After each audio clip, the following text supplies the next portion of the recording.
Today, Chris and I are going to BS about media and movies. Let's do that.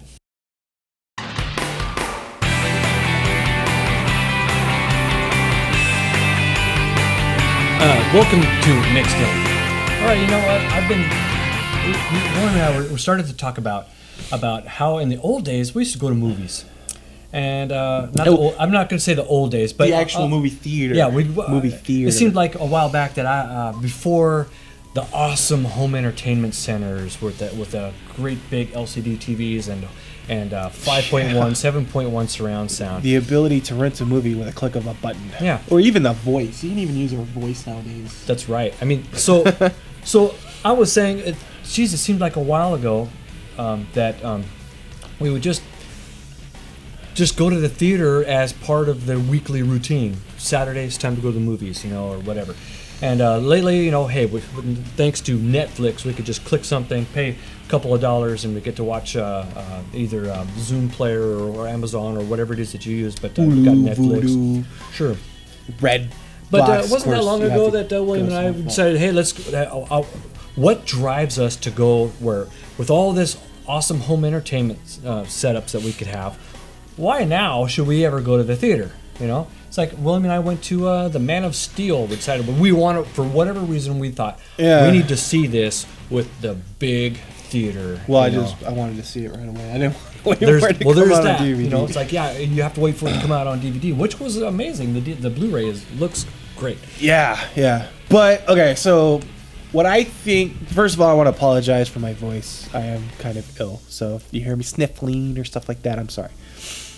So anyways, why I think people go to the movie theaters nowadays is for the atmosphere. To go there, be with everybody else that's going to the movies, a bunch of strangers you don't know. You have the ability, popcorn. Exactly. You go and you get yourself a nice big old tub of popcorn for $18. Yeah. Then you get your drink for $14. I noticed that it cost about as much to get all of the food, the standard like popcorn and a drink, as it does to get your ticket to get actually get the movie. But yeah, the whole atmosphere of getting the popcorn and you sitting down and watching the movie on this humongous screen and being able to hear other people, strangers you don't know, laugh at weird moments when there shouldn't be any laughing. Yeah.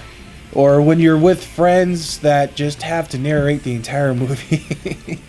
It's the atmosphere. Yeah. I think more of anything to go see the movie when it first comes out, but it's more of just the atmosphere. You go to the movie theater. I've always liked that, like to get there before everybody else and try to find your spot. It's like I know that for me, at certain theaters, I found that I've got great places to sit where I feel that I'm getting the best sound because they've got the surround sound, and I don't have to I don't like to be too close to the screen where it seems like you have to turn your head to see from side to side. But I do like over there. But I do like it to be close enough that I mean it's some of the screen might be in my peripheral vision. You guys know what I'm talking about. Where it's nice, so good. Instead of being way back, that it's the same size as my TV at home. It's like, well, I could it's like do the this. Perfect spot where you can see the movie, you hear it just fantastically. Yeah.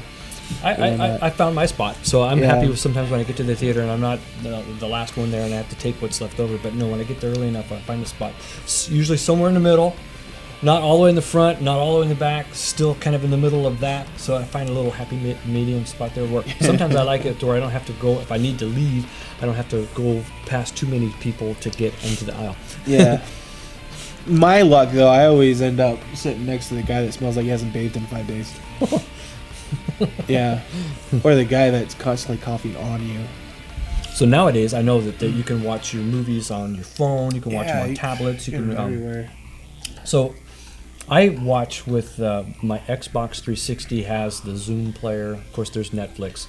And I know that when something has just gotten released on DVD, I can usually check it out and get it on that Zoom player. I've noticed too that sometimes it changes. Sometimes it gets released on DVD before it gets released on stream.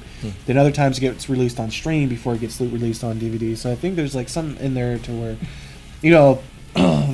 the movie makers can still get their penny or two from the DVDs when it comes out. Even though there's a crap load of people that still buy DVDs. I still buy Blu-rays and DVDs and whatnot. So for me, it's always been where if the movie is epic enough to where it's it merits an getting actual getting a buy. hard disk buy. Yeah. Mhm. Nowadays, though, it's like you said, you have so many different options to get. But not all the instant options to streaming me on it. showed me the things that I also appreciate about getting a DVD. I don't know about you guys, but let me know in the comments. I like to watch the behind the scenes, and it's partly because I'm not exactly an indie filmmaker, but I also have studied a lot about what it takes to make good film. When I was trying to make this channel so that I've got good lights, good sound, so I'm interested in what it takes to make a movie. And every movie has their behind the scenes, and I love to watch them. But when you stream something, you don't get that. You don't get that feature. So you're paying $4 or $5 to rent the show, but now you don't get, because you can't go down to the brick and mortar Blockbuster store anymore. Those stores basically don't exist. So there's a couple of them. Yeah, you not know, very many though. But you stream it, and then that's it. There is no behind the scenes. But when you go and get the Blu-ray or go get the DVD, you've got choices. I noticed that too because I rented a movie from Redbox. Ted, I think it's Ted. Teddy So Bear. there's still Redbox. So I rented a movie for the right dollar for one day. Actually, it was like $1.50 for Blu-ray. Went home, watched it, and I clicked on the special features. Oops, sorry, you can't watch special features. You have to buy the movie in order to see special features. What? So yeah, even then when you do, never even heard of rent it that. like yeah. I was unable to watch special features because it was on a separate disc, and it even mentioned it that it's from like a rental disc, so you can't watch special features. So there was a special disc made for the rental. I guess, yeah, because it specified that on this rental DVD you cannot watch special features. That is new to me. Wow, Yeah. I thought that there was the same pretty one weird. that everybody would get when you go and buy it. And That's it's what but I you just thought rent it, too. And you're required to give it back. I was like, That's the only thing. wow, this guy's making a lot of money. I should do that. You're like, nah, it's I guess, yeah. So yeah, So- behind the scenes is important to me. Yeah. That's Even though I know you can buy some instant streaming movies that do come with special features. Oh, okay. So I That's good. do believe you can still buy them that way. One of the main ones that I ever was really infatuated with when I was learning about the behind the scenes, and that was the Matrix. And so when I learned how to do that bullet time, that whole bullet time thing with all those cameras to make that shot, I was like, all right, behind the scenes is really cool. I like that stuff. I always like watching it, especially when I watch like a scary movie. And I'm like, I get freaked out afterwards. I'm all home alone. Put the special features on, see how they did. I'm like, oh, I feel better. It makes you feel better. Like Halloween, when I watched that one, and Michael Myers is scared. The Rob Zombie Halloween, and the Michael Myers in that just was vicious, just vicious. Then once I found out, who played the character, and the guy who played him is awesome. He's like, okay, he's a big teddy bear. Yeah, there you If go. I see him coming to me like, oh, I want a hug. Give me a bear hug like there's no tomorrow. Oh. So How do you guys feel about this? do you think Would that you- the movie theater is going on the wayside, or do you think that it's going to last? I know that we can't really match today the whole IMAX experience, Yeah, 3D, but yeah. so maybe those theaters would stick around. But I Yeah. think that brick and mortar movie theaters are probably going to disappear in a few years. I don't see it happening now. Okay. Yeah. I don't see it happening because, like I said, the atmosphere you get from it is just it's one of a kind. You can't really replace that.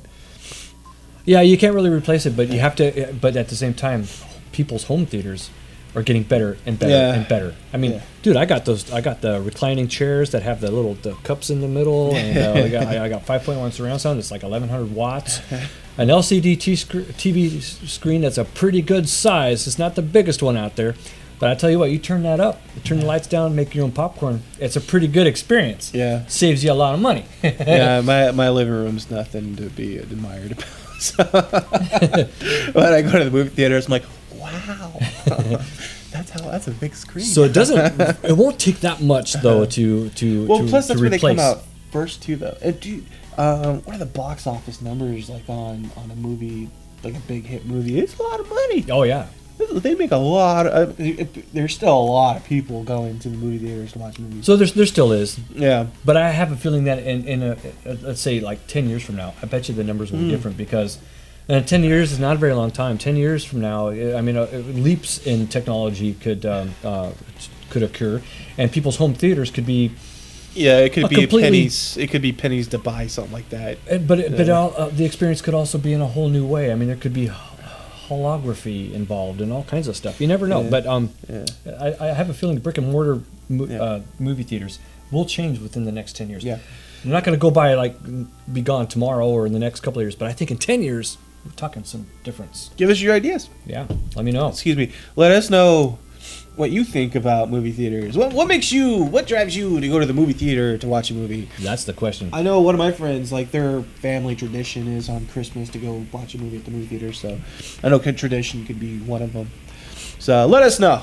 Yeah, I was gonna say like I used to go like every week because hey, it's Saturday time to go check out a movie, and now that I've got a much better home entertainment center, I find that I save my money and I don't do it that way. I'll just rent a movie on the Xbox. So That's no doubt. It does cost a lot of money, though. yeah, so there's that. So yeah, let me know what you think. What drives you to the theater? Because now it's actually quite the investment to go to the movie theater. It's not like I remember it was like $2 or $3, $2.50 to go see a movie. Now you're not going to get. You're not going to even get into the door for $2.50. $2.50 doesn't even get you the popcorn nowadays. No, So- it's more like $8. Yeah. $8-10 to go see a matinee. So yeah, Like, more than that. To what go- drives you to the movie theater? All right, thanks for watching. Mixed in. We'll see you next time. Later.